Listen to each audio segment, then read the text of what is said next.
Hello guys, Matthew here and welcome back again to the TechTick YouTube channel. First generation of the BitFenix Pandora chassis was introduced in 2014 and back then it was built around the Micro ATX motherboard tray. Fast forward a year and a half later, we got a redesigned, fully fledged ATX version of it, and luckily I had a chance to take a detailed look at it. As you can see, the product box is rather ordinary with few pictures of the chassis itself on it and some of the main features pointed out, one of which is its water cooling friendly environment on account of few special accessories and pretty extensive water cooling radiator support. Pulling the case out of the box was pretty easy. BitFenix did a good job of packaging and securing it with this nice thick and not too firm foam. Here we have a user manual, some unpackaging sound porn for the ears, and of course here's the chassis itself. The design and looks of the Pandora ATX is probably one of its main selling points, as is the build quality with rather minimal amount of plastic parts. Although it looks a bit simple and straightforward on first sight, it's rather complex and unique looking. You can see how the front side has this glossy looking underside, which is wrapped in curved metal that comes from the chassis side panels. Speaking of them, they are all nicely flat on both sides, while you can notice that the left side has a window, and that's actually the only version you can get. Through it you can see the chassis main compartment with all components laid out, power supply and some of the drive bays being hidden with a metal cover over it, but more on that later on. Top side is covered with this mesh-like surface, which is actually easy to remove and which on the other side holds this soft sponge-like foam, which is probably here for the purpose of dust filtering. Beside that, the cover actually reveals an installation spot for up to 3 120mm or 2 240mm fans, or as an alternative option, BitFenix put an adapter bracket which can hold the reservoir for your custom water cooling build. Speaking of the water cooling, up there you can install radiators up to 360mm in size.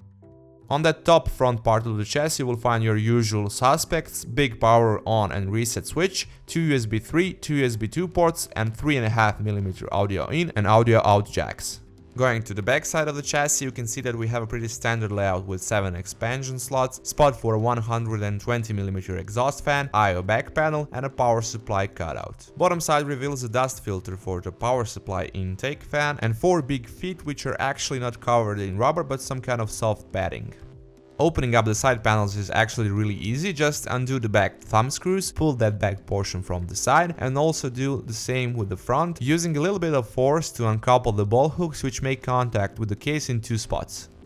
Taking a quick peek inside, you can see how much space we have in here, with a lot of different installation possibilities and features that will make that process as easy as possible. Here on the top of that power supply cage you can see an installation spot for a 3.5-inch or 2.5-inch drive, and next to it a special bracket for the water cooling pump. Right side reveals some cutouts with rubber pass-through grommets and 2 2.5-inch drive bays and an installation spot for 3 120mm or 2 140mm fans, one 140mm fan being pre-installed. Speaking of the pre-installed fans, you will also find one 120mm fan on the back exhaust.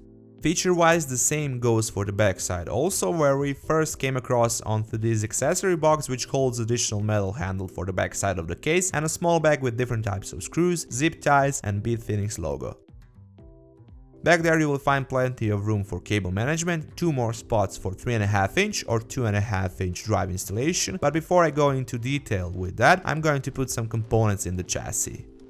Few hours later. Now that this is all done, me and you can have a better picture of what's Pandora ATX capable of when loaded with components. From the outside, with the side panel closed, you can see how everything is shown off in a pretty cool frame-like manner. Removing it, you can take a closer look on how everything is set up and what's the chassis potential when it comes to cable management. Overall, as you can see, everything is pretty much tucked away as nicely as possible. There are a lot of cutouts around the motherboard tray, which provide clean and straight cable approach to its connectors. In the case of my Gigabyte X99 UD4 model, I had a bit of a problem with connecting in the 8-pin EPS power connector, since the connector on the motherboard was way on the right, which is kinda unusual. It almost got in the way of the 140mm fan which I transferred from front to the top. Beside that, the only constructive criticism I can give to it is in regards of just one cutout on the bottom, which is inconvenient as there are a lot of cables that need to be run through to the motherboard's edge, so they are all crammed through there and they could possibly get in the way of the 3.5-inch drive mount, which I actually in the end removed. Another one goes to the fact that it's near to impossible to hide front panel cables as there is no back alley for them, so they all transition through this big cutout in the right top corner of the chassis. Going to the other side, you can see that there is plenty of space for cable management. Beside the Velcro straps, Pandora ATX also has a lot of anchor points for zip tying the cables. Although I did a pretty decent job of keeping things tidy, the left portion can be a bit tricky if you have to deal with SSDs on the front or any other types of cables, for example power cables for third-party devices. If you have any excess cables, especially if you have a non-modular power supply, you can tuck them away in the bottom together with power supply, but have in mind that if you plan to put two 3.5-inch drives in those brackets on the left, you will have less space on your disposal. As a final note, try to arrange cables as flat as possible, as the side panel doesn't have any hook points through its middle part of the edges to latch onto the case itself, so if you have any cables outside of the chassis dimensions, it will slightly bend the panel outward.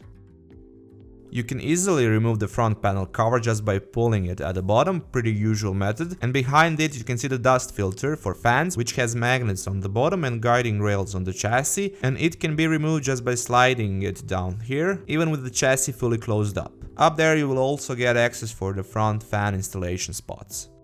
You've probably noticed the LED strip on the bottom, and that's actually the latest version of the BitFenix Alchemy 2.0, which now comes with magnets on the back, so it's much easier to place or reposition it. For the LED color, here we chose the white, which together with the also white 3 BitFenix Spectre Extreme LED 120mm fans blends in really well with the black Pandora ATX chassis, as you can see it here.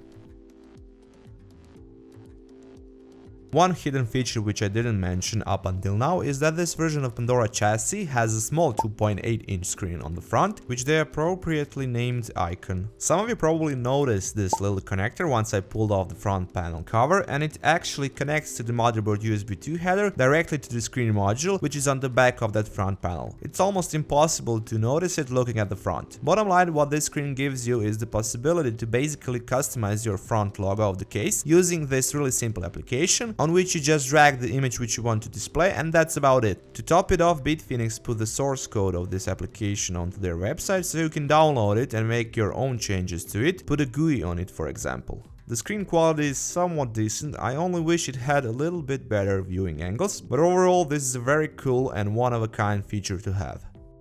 When I draw the line, I personally really like this case. It's definitely one of the more unique examples on the market, while still offering all the standard features of the high-end chassis segment. The only question that comes to mind is it worth it the $150 price tag? But bottom line, you'll have to decide that on your own, since it's hard to discuss taste, which is basically the starting point of buying process for all chassis. That's it guys for this time. Thank you once again for checking out the unboxing and review of the BitFenix Pandora ATX chassis. Feel free to give us a thumbs up if you like this video, leave a comment down below if you have any questions about the product, and of course, if you would like to see more content like this, you can subscribe to our TechTick YouTube channel, or you can just check out our other videos from before.